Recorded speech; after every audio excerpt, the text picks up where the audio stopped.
All right. How we feeling? Feeling all right? Good to go, Caden? No problem? Easy day? So last time we talked about the macronutrient protein, one of the 3 macronutrients. Today we're going to talk about fat. Right off the bat, want to go ahead and say that fat is good for you. You should eat it. It's very healthy for you.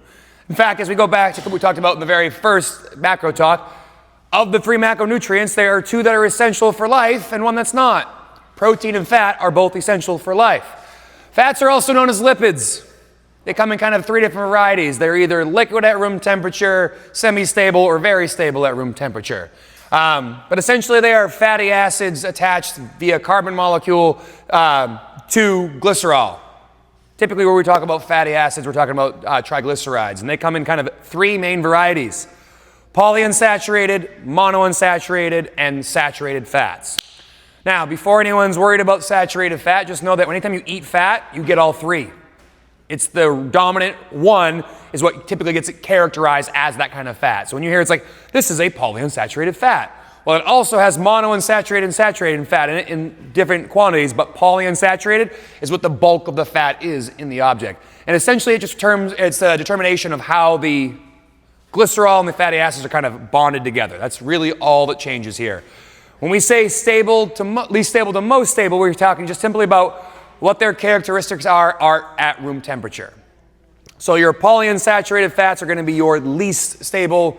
They're going to be more of your your oils, your fatty fish. They're going to be the things that really easily at room temperature are liquid, whereas we go to saturated fat like butter at room temperature, it's typically, unless your house is really warm, a solid.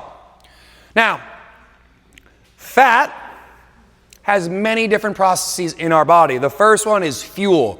When you are at rest or when you are doing low intensity activity or extended duration activity like long endurance things, you're primarily burning fat as the main fuel source. You are oxidizing the fat on your body and turning it into energy. But it also protects our organs. It allows us to absorb vitamins A, E, D, and K. It's the foundation for our cell membranes. It's involved in the backbones of our hormones, our eicosanoids, which are directly related to our inflammatory system. And it is the main constituent of bile, which is something you use to break down food after you digest it.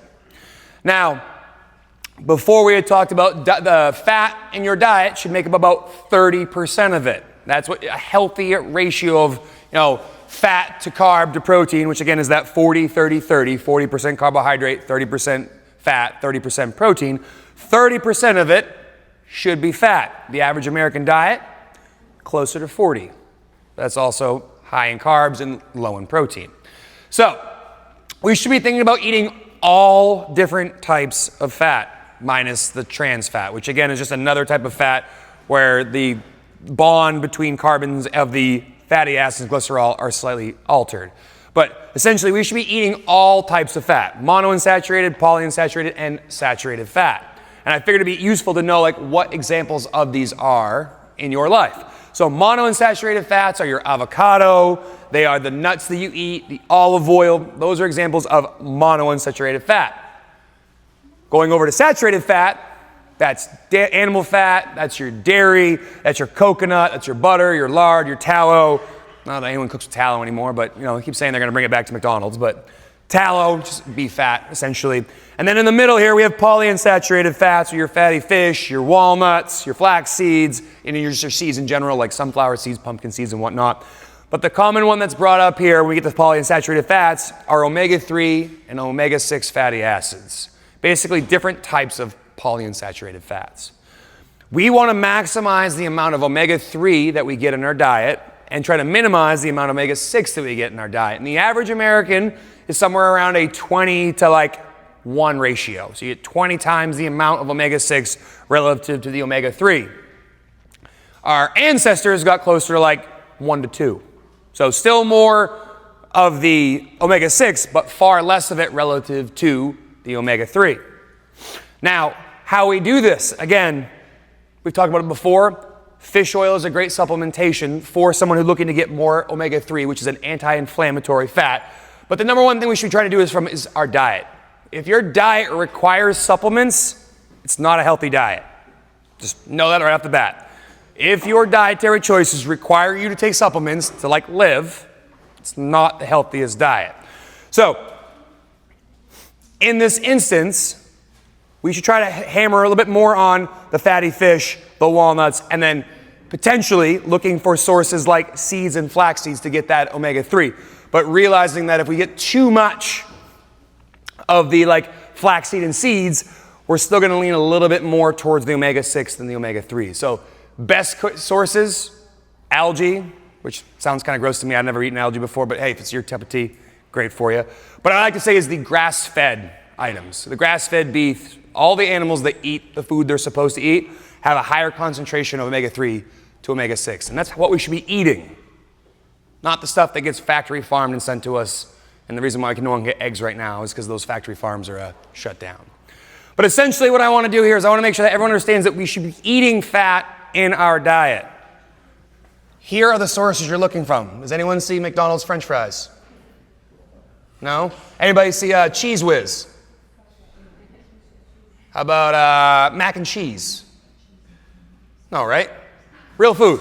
Eat real food. Eat fat. Fat is good for you. No matter what anyone tells you, fat is good for you. The fat you ingest does not give you high cholesterol and kill you. That is not real. If you don't believe me, send me a message and I'll send you the sources. You can read yourself to death. What questions do you guys have? Kate, question? No. Don't forget to subscribe. That's later. Hold on. No questions? The omega-3, omega-6, so it's like beef, it just depends on how you... How it was raised and what it ate. Is that on the label? I mean, most of what you see for grass-fed food in the grocery store is grass-fed, grain-finished to fatten it up before they kill it. So you would need, if you want the highest ratio of omega-3 to omega-6, you would want to find grass-fed, grass-finished beef, and it won't be cheap. Is Highland Farms, is that grain-finished? I think they're grain-finished, but I don't know. I'd have to ask. I'd have to look into it.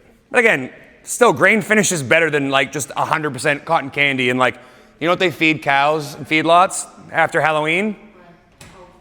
Oh, yeah, whatever candy's left over. All that candy, they don't sell at Walgreens and CVS that none of us buy after the holiday. Ship it to the cows eat it. Well, I think they do the food scraps from the cafeteria. I think that's a little bit different, but a little different. Yes, sir. I mean, essentially all a trans fat is a super unstable fat. So like if we had like one step to the left from polyunsaturated fat, trans fat would be one step there. And essentially, the way I understand trans fats to work is that bond that makes them very unstable also makes them highly inflammatory, which is the number one reason why someone would want to avoid trans fat. I can get you more information. I need to like basically brush up on that a bit more, Dave. I just know that like of those kind of fats, trans fat would live one more step to the left as the least stable fat, and typically that has inflammatory implications. I mean, they basically tried to put it in food because it was a cheap alternative, and they realized that like it was killing people, and everyone told you how bad it was, and they stopped putting it in food. It still exists in some foods, but like Fritos and Cheetos, not like the steaks. Ivani? I just wanted to say that I noticed when I eat more of the things you have up on the board, I crave bad food less. Yeah, oh yeah, super satiating. It means it fills you up. Like when you eat fat, you tend to have, oh, I'm full. Like how many of you have ever made like a 4-egg omelet and be like, you know what I really want? Another 4-egg omelet. Nobody, right? But how easy is it to eat the junk food and then, open a bag of chips and then finish it? Super easy. So I agree with you. That's definitely a good point. Again, think of your macronutrients this way every single time. Put everything you eat in a day on a dinner plate. The more of it that is fat and protein, the less of it is carbohydrate. And the carbohydrate is the only non-essential thing on that plate, meaning that you don't need it to survive. You do need the fat and you do need the protein. It's the easiest way to think about it. We want to think about our food in here as fuel, supporting exercise, but not body fat. Supporting exercise just means supporting our activity level. The more active you are, the more calories you need, the more protein, the carbohydrate, and fat you need. But realizing that like it's very easy to think that you're getting what you need and your body is kind of your receipt. You're hanging on to extra of it, you're getting too much of it.